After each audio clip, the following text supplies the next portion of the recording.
Hey guys, this is Mr. A. Crizzy here, and first of all, happy Halloween. In tonight's Halloween movie review, I'm gonna be doing a horror movie review on the 1973 supernatural horror film, and it's also considered to be one of the greatest horror movies ever made, and it's also most people's favorite horror movies of all time, to some people, and that's gonna be on The Exorcist. The Exorcist is considered to be one of the most profitable horror movies ever made. This tale is an exorcism that is based loosely on actual events. When young Regan starts acting odd, levitating, speaking in tongues, her worried mother seeks medical help, only to hit a dead end. A local priest, however, then thinks the girl may be seized by the devil. The priest makes a request to perform an exorcism, and the church sends in an expert to help with the difficult job. And of course, throughout the movie, they have to find a way to get young Regan, they have to find a way to get her out of the devil possession. Yeah. So yeah, tonight's basically Halloween night, and we're not really gonna get that much trick-or-treaters this year. I mean, sure, we did get a couple in the last movie review that where you heard Louis barking in the background, but yeah.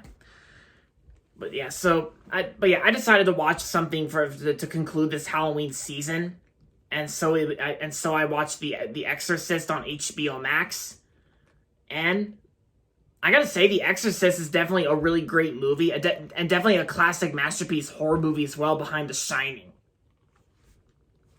Yeah, because I also really like how the makeups they did on Regan, who's the 12-year-old girl that's being possessed, and I gotta say the makeup and all that stuff, the way they did, it's actually well done. Yeah, and plus this movie also got really scary too when we get to the possession parts, and yeah, because even my parents have heard of this movie, and I know they've seen it, and they think it's scary, and I think it's scary too. But of course, just in an enjoyable way. And I gotta say, William Friedkin did a good job directing this film, and even the performances in this movie I thought were really good too. Like Linda Blair and Ellen Burstyn, Jason Miller, Max von Sydow, and Lee J. Cobb.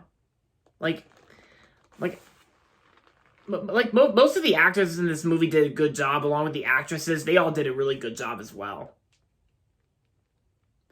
And I gotta say, The Exorcist is not only considered to be it's not only one of the best movies of the vintage days, but also it's behind The Shining and The Birds.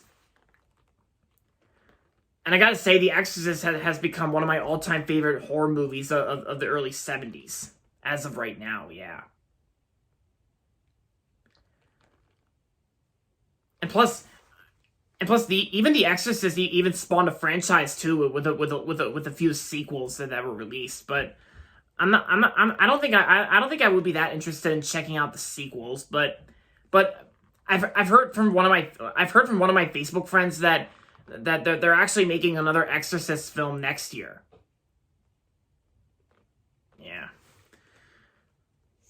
Yeah. So aside from all that, overall, The Exorcist was a great classic masterpiece horror movie from 1973, and I'm gonna give The Exorcist 5 out of 5 stars. If you haven't watched The Exorcist yet, then I say I recommend it. Alright guys, so there you have it. That's gonna be it for my brief movie review on The Exorcist. And that's gonna be it for this video, so make sure to give this video a thumbs up and subscribe to my channel if you haven't yet. And as always, thanks for watching, and until next time, this is Mr. A. Crizzy saying good night everybody, and yeah, usually I would say goodbye everybody, and that's about it. Happy Halloween.